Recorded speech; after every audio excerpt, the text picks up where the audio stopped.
কলকাতা টিভির মুখোমুখি কানহাইয়া কুমার একান্ত সাক্ষাৎকারে তিনি জানালেন, বিরোধী স্বরকে কণ্ঠরোধ করার চেষ্টা করছে কেন্দ্র।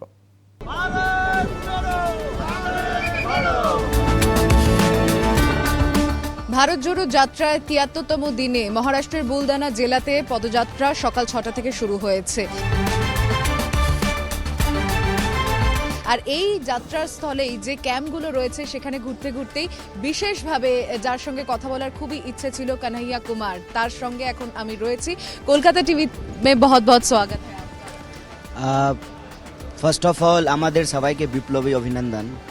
আমি বাংলা বলতে পারি না पर বুঝতে পারি। सो सबसे पहले तो आप आए भारत जोड़ो यात्रा को कवर करने के लिए, इसके लिए आपको बहुत बहुत धन्यवाद। और दूसरा कि आज श्रीमती इंदिरा गांधी जी की जयंती है और भारत जोड़ो यात्रा इसको शक्ति दिवस के रूप में मना रहा है। इंदिरा जी की जयंती के मौके पे जो राहुल जी के साथ तमाम जो हमारे भारत यात्री हैं, उसमें जो महिलाएं हैं पूरे देश से और महाराष्ट्र की मतलब पार्टी के वर्कर भी और सिविल सोसाइटी के लोग भी और ऐसे भी जो किसी चीज़ से जुड़े हुए नहीं हैं, किसी पार्टी से नहीं हैं, वो सब लोग जो है आज यात्रा में चल रहे हैं। लोगों को शक्ति मिल रही है, कांग्रेस कार्यकर्ताओं को शक्ति मिल रही है, तो ये शक्ति कांग्रेस के लिए भी बहुत इम्पोर्टेंट है। पहली बात तो ये है कि ऐसा नहीं है कि भारत जमीन से नहीं जुड़ा हुआ है, जमीन से जुड़ा हुआ है। तो यह जो भारत है जो जमीन से जुड़ा हुआ है, जिसका एक पॉलिटिकल मैप है, कश्मीर से लेकर के कन्याकुमारी तक, अरुणाचल से लेकर के गुजरात तक, ये जो पॉलिटिकल मैप है, इस बाउंड्री के अंदर जो रहने वाले लोग हैं, वो लोग जिनको हम भारतवासी कहते हैं, जिनकी अलग अलग भाषा है, हिंदी है, बांग्ला है, तमिल है, कन्नड़ा है, कई भाषाएं हैं, ये जो अलग अलग लोग हैं वो इस भारतवर्ष से एक भावना से जुड़े हुए हैं और वो भावना कहीं ना कहीं आज जो है कमजोर की जा रही है। वो इकट्ठा भारत ही, वो एकजुट भारत ही प्रगति कर सकता है। और हम समझते हैं कि देश के भीतर एक डर का माहौल पैदा किया गया है, गुस्सा है लोगों में, और डर और क्रोध के चलते क्या हो रहा है कि हमारे जीवन के जो सकारात्मक सवाल हैं वो पीछे छूटते जा रहे हैं। देश को एकजुट रखने के लिए इस नफरत और डर को कम करना है, इसीलिए भारत जोड़ो यात्रा का जो मुख्य उद्देश्य है कि हमको नफरत छोड़ना है, जाति का, धर्म का भेद छोड़ना है और मिल करके रोजी रोटी, कपड़ा, मकान, शिक्षा, स्वास्थ्य, सड़क, बिजली, पानी के लिए संघर्ष करना है, ये संदेश है। जैसा कहा कि पूरे हर भारतवासी जमीन के ऊपर ही है, पर जमीन तो बिक रही है।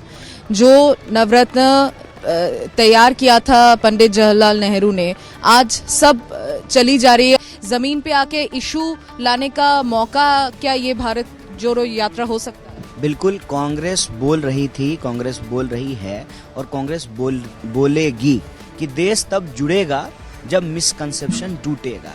क्या है मिसकंसेप्शन?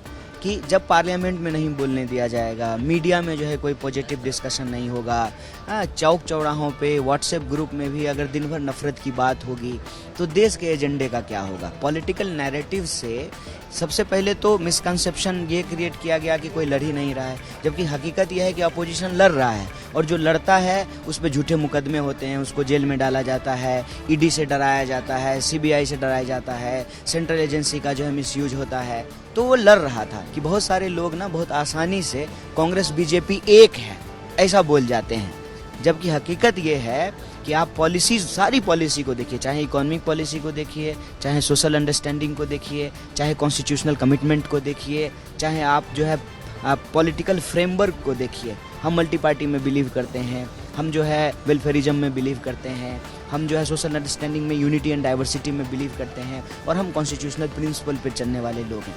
आप आंचलिक स्तर से उठ के आए हैं, बंगाल में भी ऐसा इलेक्शन से पहले बाम राम या बीजे मूल ऐसा तत्व लाने की कोशिश की जाती है। तो कांग्रेस का लक्ष्य एक माना जाता है कि आदर्शवादी पार्टी है, सेकुलर पार्टी है, एंड ये कुछ दिन पहले नितिन गडकरी जी ने भी कहा था कि मनमोहन सिंह सरकार ने जो इकोनॉमिक पॉलिसी लाया था वो आगे जाने के लिए, क्योंकि बेरोजगारी एक बहुत बड़ा मुद्दा है, महंगाई उससे भी बड़ा मुद्दा है। इसको अगर हम प्लेन और सिंपल वर्ड में बोलें, भारतीय राष्ट्रीय कांग्रेस लड़ करके इस देश को आज़ादी दिलाई, तो भारतीय राष्ट्रीय कांग्रेस को जो आज़ादी उन्होंने दिलाई उस आज़ादी को प्रोटेक्ट करना पड़ेगा। और हमारे जो संविधान के प्रिंसिपल है ना, we the people of India, हम भारत के लोग भारत को एक प्रभुत्व संपन्न समाजवादी धर्मनिरपेक्ष लोकतांत्रिक गणराज्य बनाने के लिए उन मूल्यों को लेकर के हम चलेंगे, जिन मूल्यों को लेकर के आज़ादी के संघर्ष को लड़ी, आज़ादी दिलाई, उन्हीं मूल्यों को स्थापित करके जो है वो आज़ादी को बचा भी पाएगी। बहुत बहुत शुक्रिया हमसे बात करने के लिए। और आने वाले कुछ टाइम में इलेक्शन का भी माहौल आने वाला है, हम चाहेंगे आप बंगाल में भी आइए, बहुत क्रेज है आपका, तो चाहते हैं कि विरोधियों का एक मंच, क्या वो दिख सकता है? देखिए, मेरा मानना है कि किसी के विरोध में इकट्ठा होने से ज़्यादा ज़रूरी है किसी के पक्ष में इकट्ठा होना, और हम संविधान के पक्ष में इकट्ठा होंगे। Thank you so much. Kanhaiya Kumar, যার সঙ্গে কথা বলে ভারত জোড়ো যাত্রা সম্পর্কে শুধু নয়, আগামী সময়ে কংগ্রেস যুব সম্প্রদায়কে সামনে রেখে ভারতের সংবিধানকে বাঁচানোর জন্য যে লড়াই করতে চাইছে তার সম্পর্কে অনেকটাই ছবি পরিষ্কার করলেন তিনি। ক্যামেরায় শ্যামল দত্তের সঙ্গে মহারাষ্ট্রের বুলদানা থেকে আমি সুচন্দ্রিমা, কলকাতা টিভি।